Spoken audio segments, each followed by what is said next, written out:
ফরিদুর সাগর লিখেছেন এই ঘটনাটি ঘটিয়েছেন শাইখ সিরাজ। তবে শাইখ সিরাজকে প্রথম যখন আমরা একটি লিগ্যাল নোটিশ পাঠিয়েছি তিনি জানিয়েছেন যে বোর্ড এটাতে জড়িত। একটি মামলা দায়ের হয়েছে, এই মামলার বাদী হয়েছে ফারজানা রশিদ ব্রাউনিয়া, শাইখ সিরাজ হয়েছে ১ নম্বর আসামি। ফরিদুর সাগর লিখেছেন এই ঘটনাটি ঘটিয়েছেন শাইখ সিরাজ। তবে শাইখ সিরাজকে প্রথম যখন আমরা একটি লিগ্যাল নোটিশ পাঠিয়েছি তিনি জানিয়েছেন যে বোর্ড এটাতে জড়িত। যেহেতু ফরিদুর সাগর বিদেশে ছিলেন, অসুস্থ ছিলেন দীর্ঘ সময়, তিনি এই বিষয়ে কিছু জানেন না বিধায় পরবর্তীতে তাকে অনুরোধ করলে তিনি বলেন বোর্ডে তিনি এটা প্লেস করতে পারছেন না।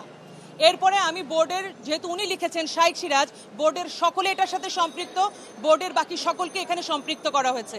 অর্থাৎ মামলাটি হয়েছে শাইখ সিরাজ অ্যান্ড গং। আমার মামলাটা হচ্ছে 2018 সালে করেছি স্বর্ণ কিশোরী সূর্য কিশোরদেরকে নিয়ে। তখন এই চ্যানেলটিতেই, চ্যানেল আইতেই আমরা শুরু করেছিলাম এই যাত্রা 2012 সালে। 2018তে এসে এই অনুষ্ঠানটি হঠাৎ বন্ধ করে দেয়া হয়। পরবর্তীতে আমি জানতে পারি ফরিদুর সাগরের লেখা সমকালে তিনি লিখেছেন শাইখ সিরাজ ঘটনাটি ঘটিয়েছেন। আমার অভিযোগ এই অনুষ্ঠানটি বাংলাদেশের যে 2 কোটি কিশোর কিশোরী আছে তাদের প্রাণের অনুষ্ঠান।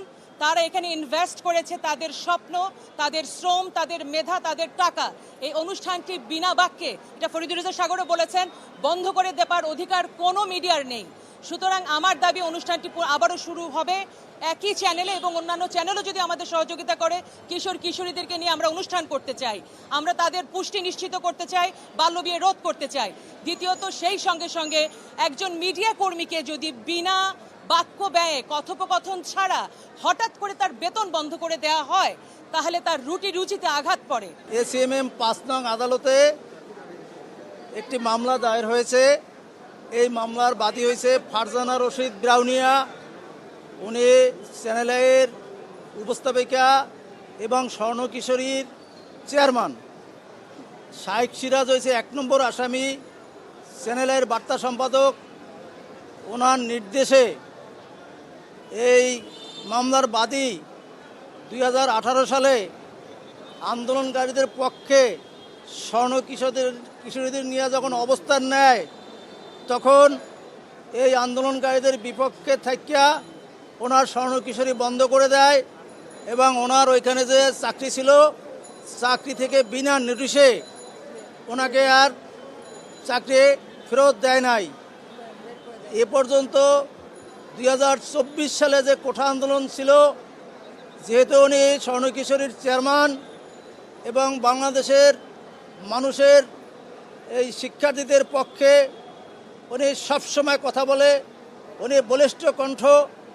এই কণ্ঠকে রোধ করার জন্য এই মামলার প্রধান আসামি শাইখ সিরাজ রয়ের এজেন্ট হিসাবে ওনাকে বিভিন্নভাবে হয়রানির শিকার করেছে, ওনার টাকা পয়সা আত্মসাৎ করেছে, ওনার মান সম্মান নষ্ট করেছে, এবং সর্বশেষ এই 24-এর কোঠা আন্দোলনকারীদের বিপক্ষে উনি সরাসরি স্বৈরাচার ফ্যাসিস্ট সরকারের পক্ষে অবস্থান নিয়ে উস্কানি দিয়েছে। এবং সেই ভিডিও ফুটেজ আমরা আদালতে দাখিল করেছি।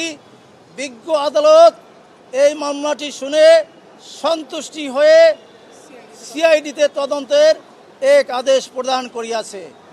আমরা এই রয়ের এজেন্টদের সমূলে উৎখাত করার জন্য মিডিয়াদের কাছে আমরা সহযোগিতা চাচ্ছি।